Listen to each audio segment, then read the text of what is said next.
G'day YouTubers, and welcome to the 6th episode in the East of Moreton series. I'm still terrifically busy on other jobs, so hopefully this is going to be another short episode as long as I don't waffle on too much, because I really need to spend some time on these other jobs. We'll jump straight into it. Now these are the marks I planned to cover in the previous episode. The flashing rectangle shows the marks that I actually did cover, and I didn't get to those other marks. So we'll cover them first now, get them out of the way, and then we'll move on to some new ones. This first mark isn't so much a fishing mark as a general area mark. There's some reef in this area. It runs roughly north-south. It extends a bit more to the east of this mark than it does to the west. The whole area where you want to search is about a nautical mile wide and about 3 long.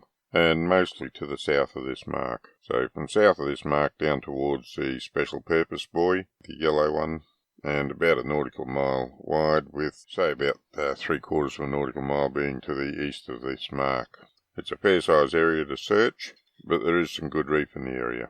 You just got to look around and find where the fish are on it. Most of these marks are mine. There's a couple that are from the internet, and I'll point them out as we get to them. Unfortunately, I don't have any screenshots from these marks. I'm not sure why that is, whether I didn't take the screenshots or whether I just lost them. Either way, all I can do at the moment is give you the raw marks, and at some point in the future I get back out there, I'll throw some screenshots up for the area. This is another one of mine, taken from when I was scanning this area looking to see what was around. I've no idea why I marked it, because not only don't I have a screenshot, but I didn't take any notes or comments on this mark either. This mark is the first of the two that I have from the internet, and it was this mark and the other mark that got me interested in having a look around this area to see what I could find. Quite often the internet marks are useful. If they're not good fishing spots in themselves, they're a starting point to go and look for your own fishing spots. So for that reason they're worth keeping. These next 3 marks are all mine, and it's a little bit annoying that I don't have the screenshots or the comments, because now that I've got a really good program to record all this stuff in, I wish I hadn't lost them or deleted them or whatever, so they could have put them in the program. And this is the second mark that came off the internet. I've no idea what they mean by big eye. Maybe they mean pearl perch. Certainly in the water depth we'd start to find pearl perch. I generally like a little bit deeper, but you can get them shallower as well, but I find the big ones are usually a bit deeper.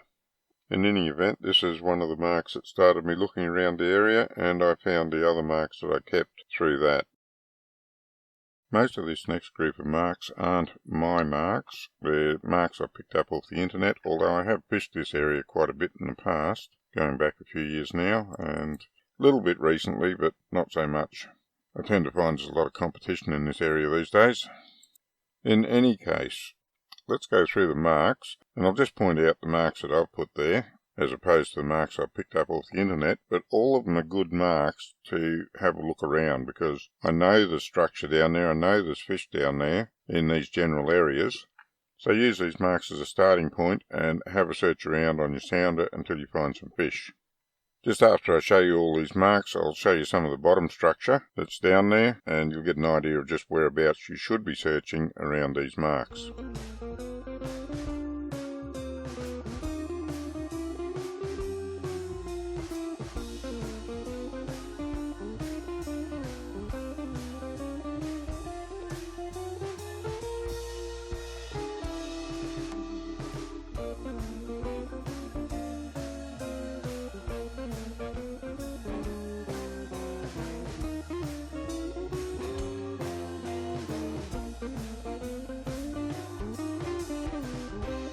This is one of my marks. It's an isolated pinnacle.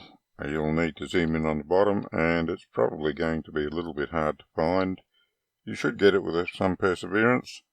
Can't remember the details of it, or how high it is, but I do remember that I needed to zoom in on the bottom to find it.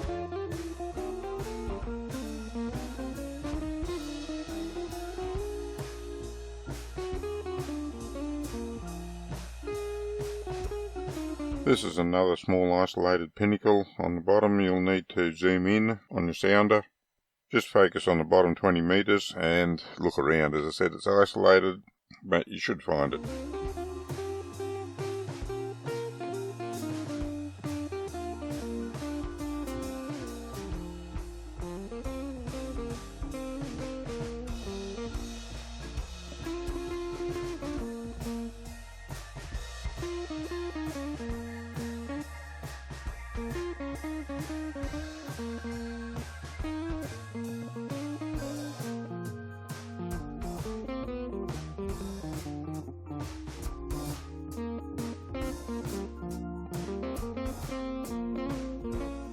The marks that I've highlighted here are a line of reef, and if you've watched my previous videos, you know that when I find a line of reef, even if it's broken reef, I like to set my boat up along that line and just zigzag along it a little bit, looking for the fish.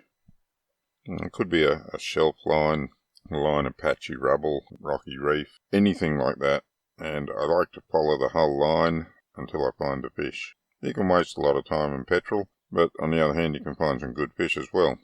So you've got to put the effort into it to get the fish out. I'll show you in a minute the bathymetry on the bottom there, which is why I like to follow this line. I've got a circle flashing around those marks that I said were a line of reef that I like to follow and have a scout around on the sounder. As you can see, there's a lot of bottom structure there, and it extends fairly wide out from the line that I follow. You don't want to zigzag too much because it just eats up too much time. You spend your whole day up there zigzagging. So you've got to pick a line somewhere, and that's the one that I picked, but don't be afraid to sound outside what I'm talking about, because there is other structure out there, and some of it may even be better than what I found. The other thing to notice about these bathymetry shots is that there's a lot of structure down there that's away from the marks. Now that doesn't mean that no one's fishing it, it just means that I haven't found it on my sounder, and no one that has found it is putting the marks up publicly. But the structure's still down there, so again, good area to have a scan around. Using this bathymetry and the existing marks as a reference, you can have a scout around for yourself and see what you can find. And this is the bathymetry data that I have for the area, showing the structure that I know about.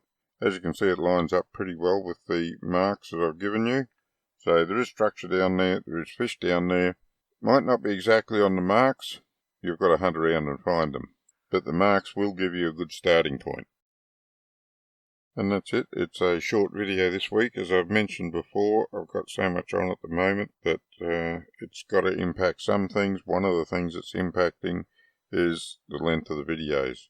It'll all be over in a month or so, and I think I can promise you some even better videos once it's all over. But in the meantime, they'll be a little bit shorter. And despite being a bit on the short side, I do hope it's given you some help in finding some marks offshore and catching some fish out there. Until next time, good fishing.